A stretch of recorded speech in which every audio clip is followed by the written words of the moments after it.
Welcome. This is Barry Jones from Angelic Wisdom, and we're here for our weekly Ascension Angel Messages for May 26th through June 1st, 2025. So, while we're in the last week of the month of May, and this month has really gone by very quickly. Most of the months have been this year. So I just want to thank everyone for being here and on a weekly basis, and also for anyone who's new um, to my channel and just happened to come across us today. So we welcome you. And I know that it's been a little bit rocky. The last 2 weeks, I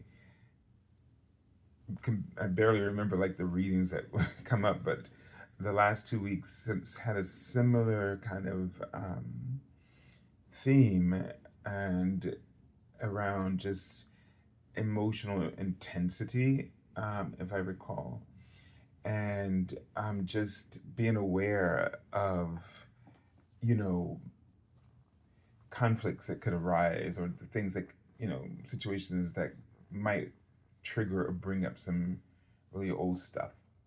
So I'm I've been dealing with it for sure, and so I'm really excited to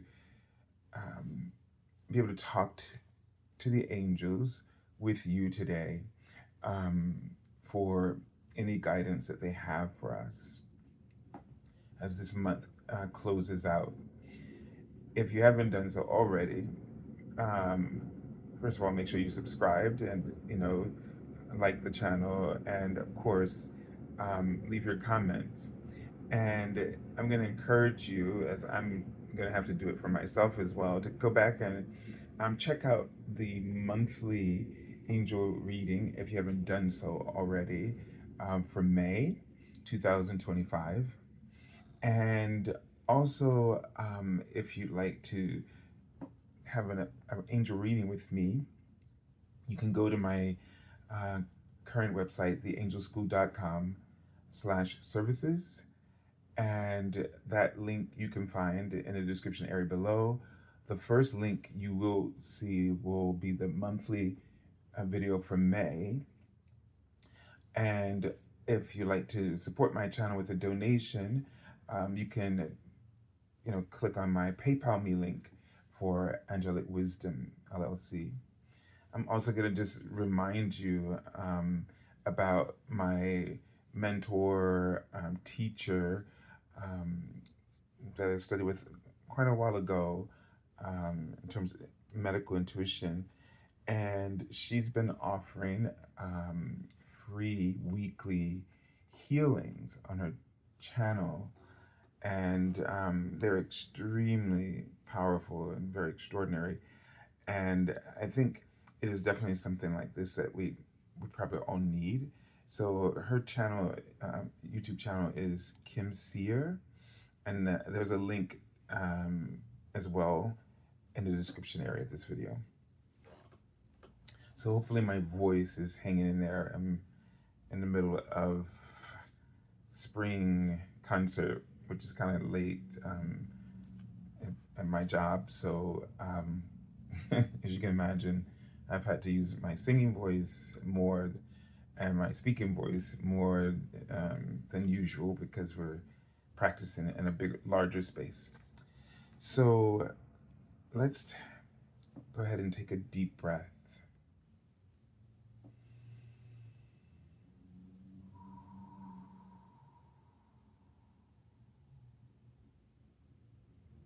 And let's tune in to our heart chakras.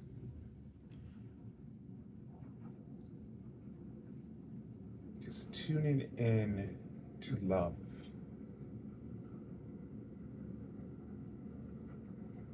And allowing yourself to ground into the earth, to the heart of the earth.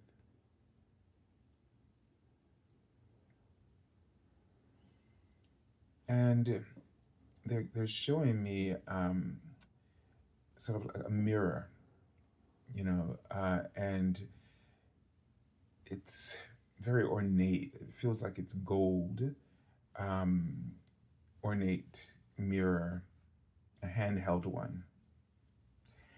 And they wrote, but as I was just starting the meditation, the month of April.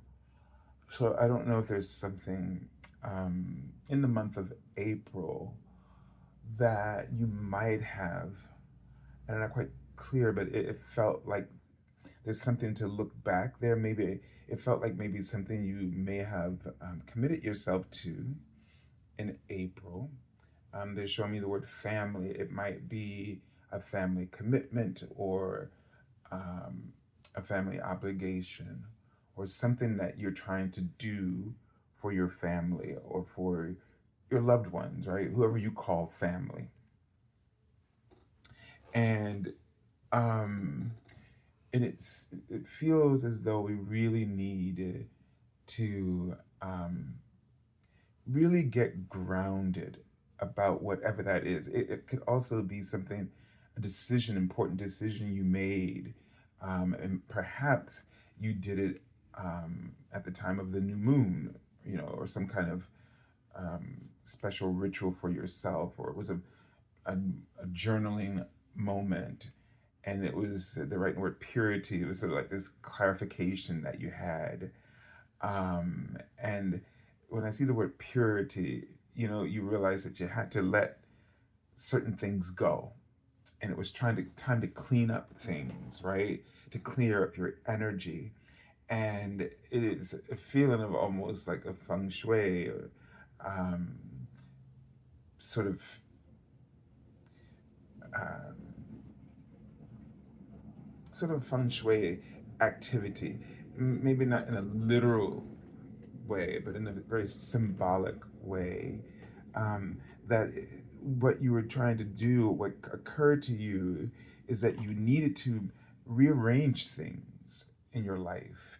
You had to, make new priorities. You needed to sort of release some things that you no longer need, putting some things aside, creating better boundaries, and really opening yourself up to all the new possibilities and opportunities that are really available to you.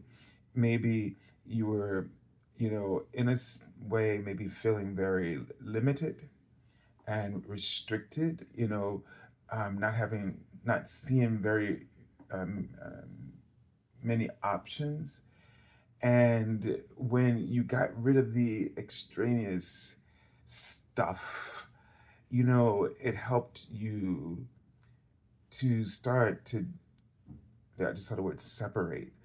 Um, in a sense of, and I can't think of that phrase, but it's like where you started to separate the negative from the positive, right? Um, and as I say that, it's like, because sometimes we can let just the negative overwhelm everything.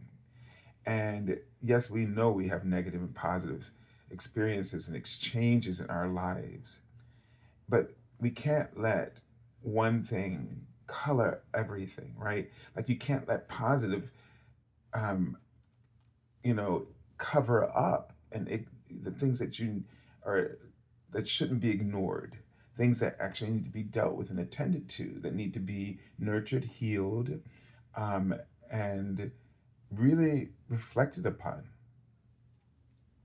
So if you can connect to whatever that was, and if you can't remember, because in some way, shape, or form, it all just piled right back up on top of you again, right? And you found yourself really repeating lessons again, and it could be getting angry. I just saw the word angry, And that could just mean in so many different things, right? Getting angry with ourselves instead of facing what it is that's really bothering us, what's really irritating us at the bottom of that anger. Is it something, it's almost like get a sense of dust and specks that just kind of get into your shoe, even though you got, everything's tied up and tight, but somehow it still got in there and it wasn't there, but when you started. And if you don't deal with it, it could create a lot of discomfort that could really just snowball into so many other things. And so it's taking that time to really address what is this recurring issue that might be representing itself in the form of some clear emotion that just keeps sort of just sort of shoots off, right? And anger is one, but it could just be sometimes a sadness or it's a melancholy. You whatever it is, it's a signal that you need to give yourself space and time and attention, and you need to get help that you need and tune into the resources that are available to you, because it's like when you meet the needs of those signals, then that's when, through those resources that you might connect with, that's when you start to get the relief and the help that you need, that starts to open up, the window for you, where you see more opportunities instead of feeling shut off from them. All right, they just wrote the word fantastic. So to me, that means that that's what was really needed to be addressed. And they wrote right after that, changes. So, you know, and they're making me feel like comfort zone. And if we if we work on something, now we want to be content, right? When does that occur?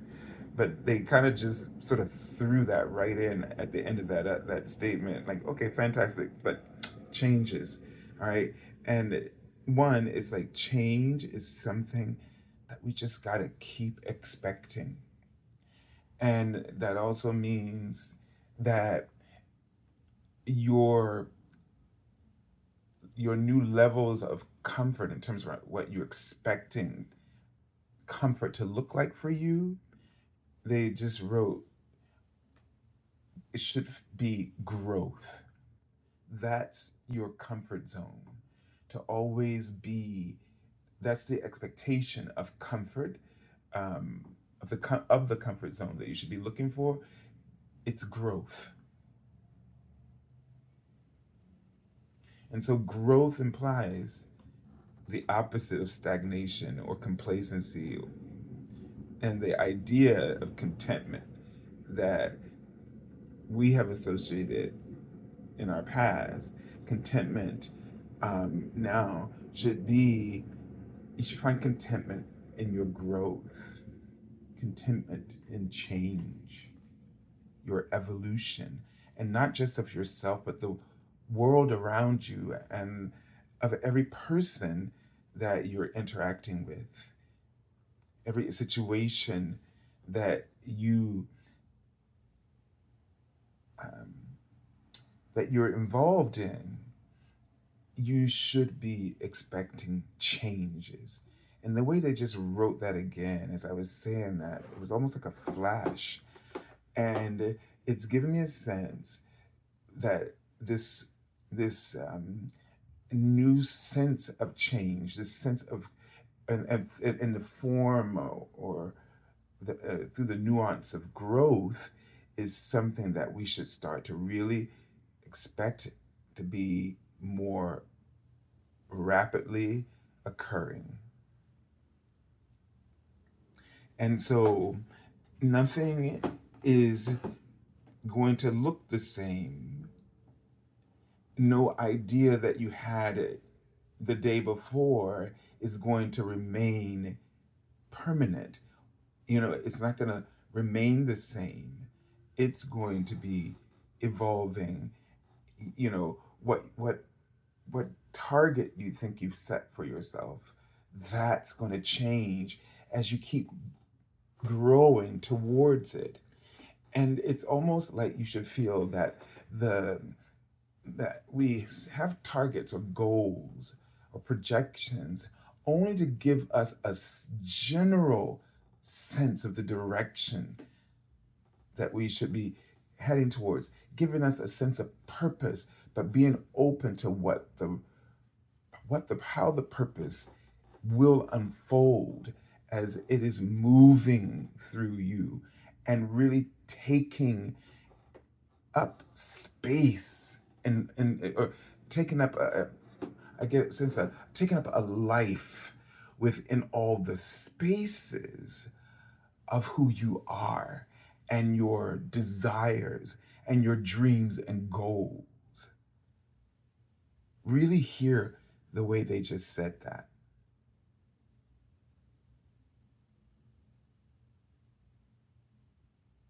Let's give that a moment so that you can understand better that a target or a goal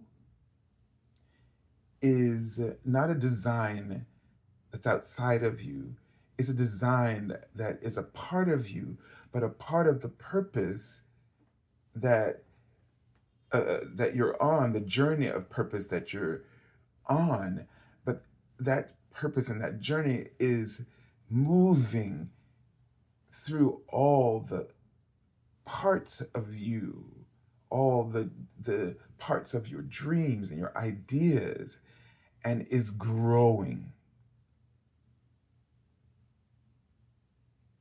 So the only thing that you can ultimately sort of know that you've reached a target is through this existence of fulfillment, or the sense of fulfillment.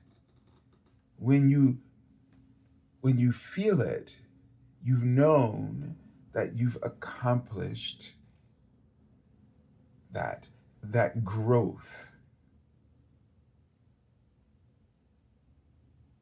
And just know that it doesn't stop. It never really has. We've just kind of, through the lens of the world, the paradigm that we've seen the world before, we have been able to sort of fixate and hang on to, drag out this process of growth and change. And we've done it, they're saying, through our baggage, through this is the purpose of giving this sense, this illusion around time or timing for you. From when you have an idea or desire to the lag into, that it takes for you to possibly skim across it, right? Or get the opportunity to see somebody else having the experience that you want. See, you're always in the vicinity of what you've asked for, almost immediately. It's just that you don't count it if you don't go through it yourself. But you'll notice that the things that you want, it's like you're in the vicinity of it, as if your best friend, like when you're growing up, had this, big lollipop or whatever it is, cotton candy, whatever it is the thing that you wanted, and you're near it, but it doesn't belong to you, so it seems. But it's in your life, and it has manifested the way you believed it was possible for it to manifest. And the thing that caused us to believe that it shouldn't be ours is around those things, the drama, the trauma that cause us to believe that we're not deserving of something. Just gonna make something simple that we all know isn't that simple, right?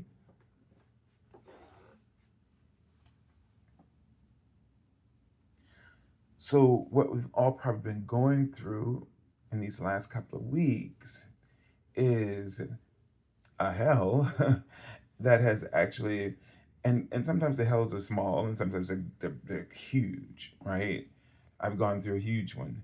Um, but the thing was is that this purification, this purification helping us to see what those things, the lagging um, targets that we've been focused on, seemingly obscuring the infinite flow of, you know, of progress in our lives.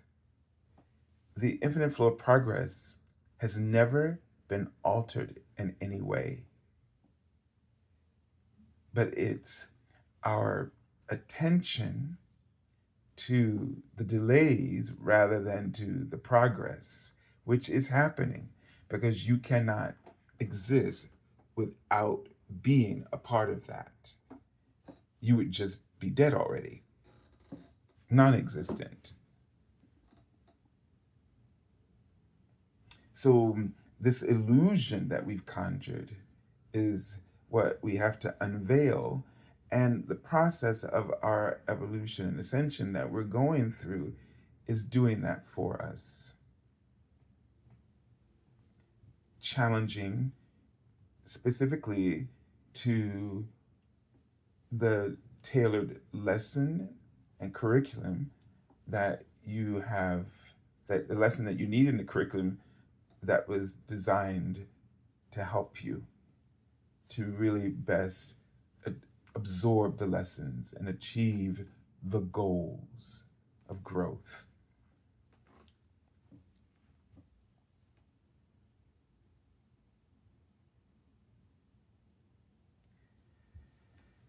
I saw the word love when I just remembered that when I first started.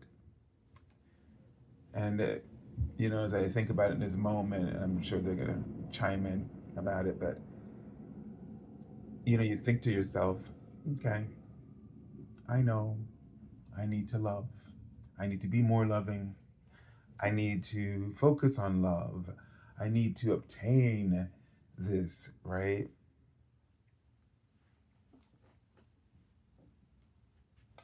And the little flicker of light around that, them chiming in, is sort of this sense that I am love.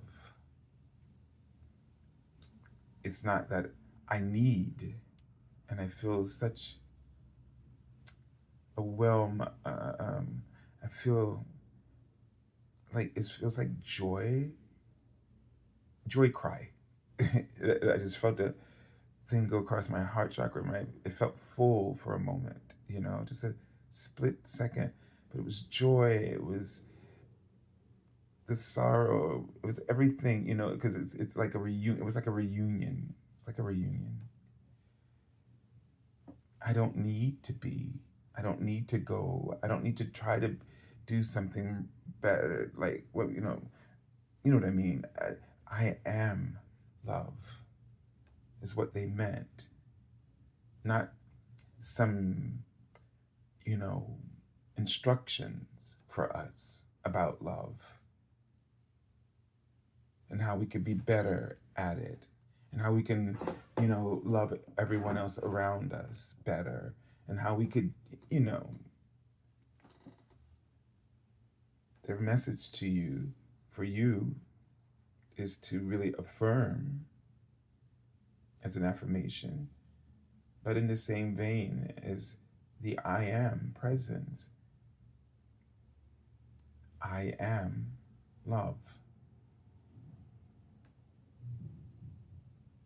And they write, it's like a confession.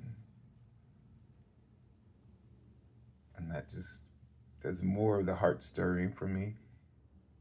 It's a confession of truth. I am love. And every day, if you can say that, or at any moment, especially in the most challenging moments, and it doesn't matter if it feels phony, because you're so distracted by those negative moments that we can all fall into, the ones where we feel like we're drowning. Just confess it anyway. Just keep confessing it anyway. And confess it so much until the point you activate the truth that is already your existence.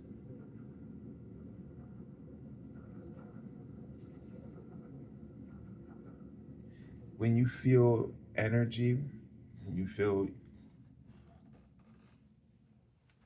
I am love,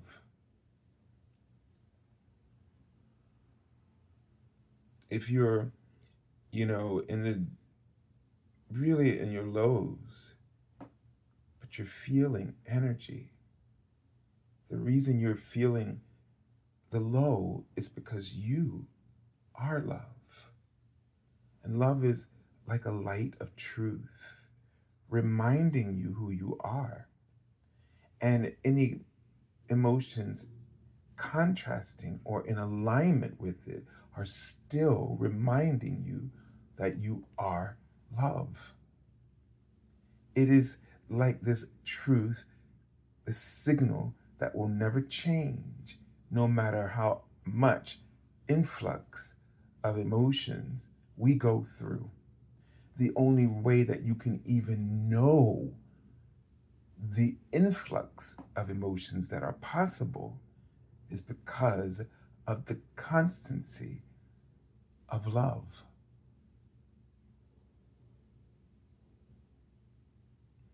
I think nothingness would be probably in some way, I can't say it's 100%, but that would have to be the total absence of the signal. However, the signal is never absent. It just indicates how far away you're getting. But even probably in that nothingness, right before that nothingness, I guess a dark hole of yearningness, one probably is hanging on to the very last meter or of the thread, right? Of that light that is connecting you back to the truth that you are love. And that nothingness might feel like the absence or the annihilation of the existence of love. But what it really is total surrender from all that causes the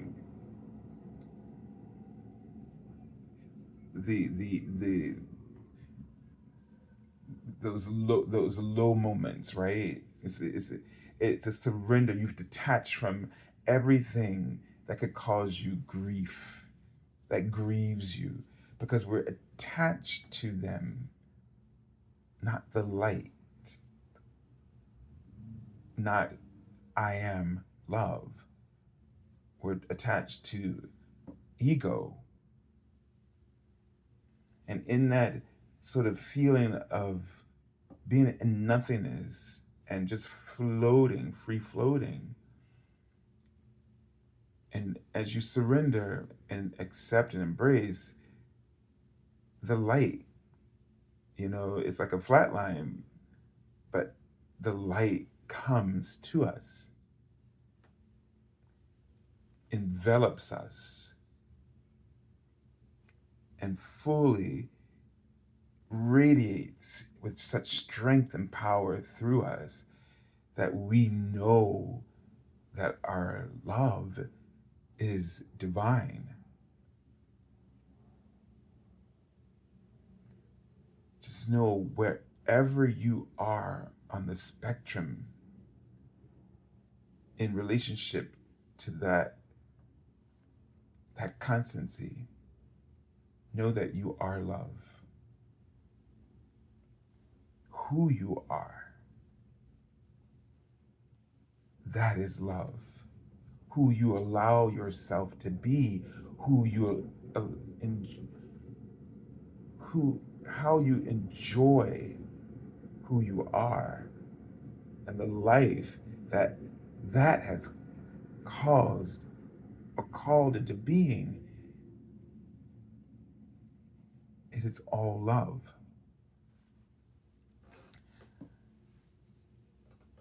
All right, let's take a look at the Archangel. Oh, wow. Archangel Metatron.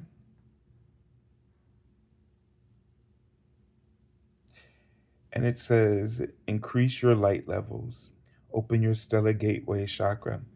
And your stellar gateway chakra is the seat of your I am presence. And really, this confession, I am love, confessing the truth, confessing the light, expands it and accelerates your growth process that you're in. This raises the frequency of your existence and is infectious.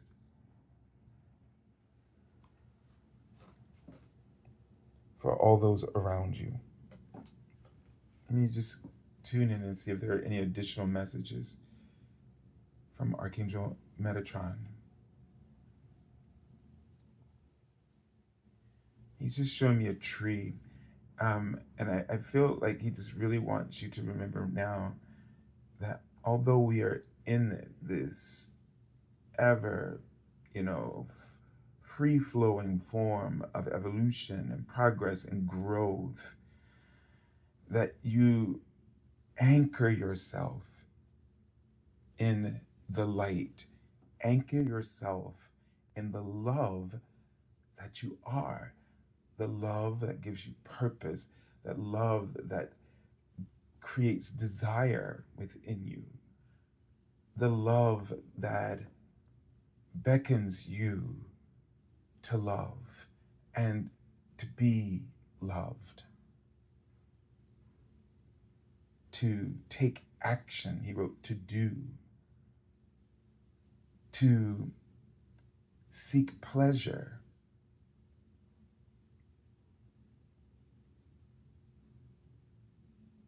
and he wrote visualize. And he shows me the third eye. Visualize through the power of your imagination, the power of your spiritual insight. Pay very close attention. And it feels the way that the reading messages were coming through to me today. It was almost like these really clear thoughts that I could just sense, knew clearly, could trust. But I could also feel them drop into the chalice of my heart.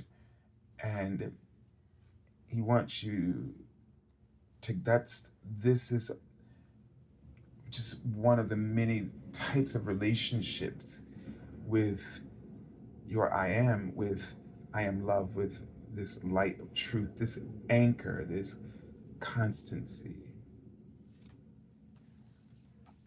that anchors the freedom, the free will, the freedom of this evolving universe that we live in.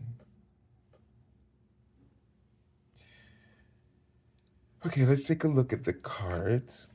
We've gone quite a bit of time. This is the Eight of Copas. I think it's the Eight of Cups. And it's an interesting card here because we see a woman with a flower in her hair and a smile on her face. And it's as if she's maybe looking back because she knows where she's going, but she's looking back on everything fondly. She's free. She's not holding any grudges. She's not holding on to any of it. She's looking back with she's reflecting back with total appreciation and gratitude for everything that has come before. Because with that appreciation and joy, it leaves her heart wide open to all that is to come and that is possible to come.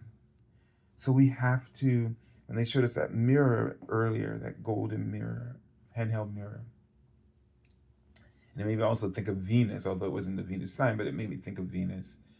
And, you know, we're really in a time of abundance. All of this that we're going through is creating the abundance of opportunities, because now through all that you have seen and discerned and sifted through, it created more ideas. It attracted more manifestation opportunities for you, more doors, more windows for you.